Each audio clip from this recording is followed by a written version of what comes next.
जब सुने के होई भोजपुरी गाना बस बजे के चाही गाना।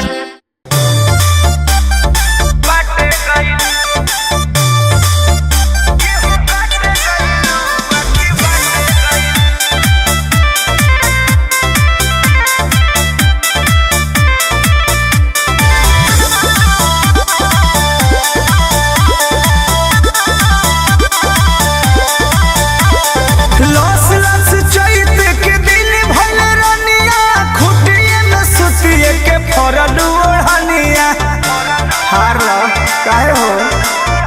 हाँ लस लस चैत के दिन भइले रनिया खुटिए में सुतिए के फरल ओढ़निया हतनी से सजनी के चाट गइलू गेहूं काटे गइलू आकी बाटे गइलू गेहूं काटे गइलू आकी बाटे गइलू गेहूं काटे गइलू आकी बाटे गइलू गेहूं काटे गइलू आकी बाटे गइलू।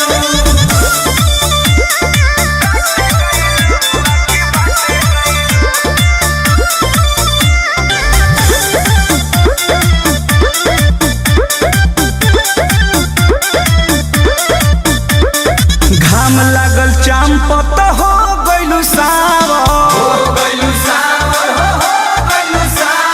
कहवा जवानिया तू कइलू निछावर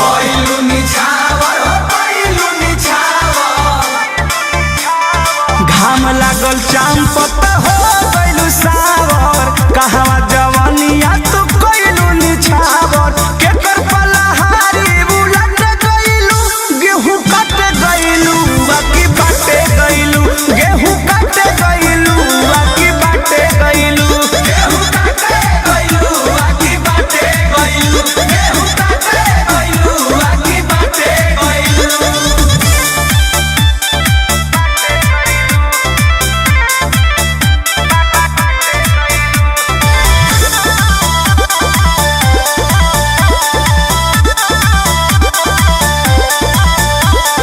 कृष्णा बेदर्दिया परम से मिल के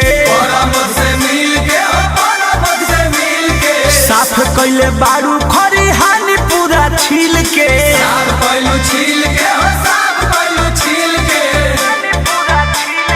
कृष्णा बेदर्दिया परम से मिल के साफ कइले बारू खरिहानी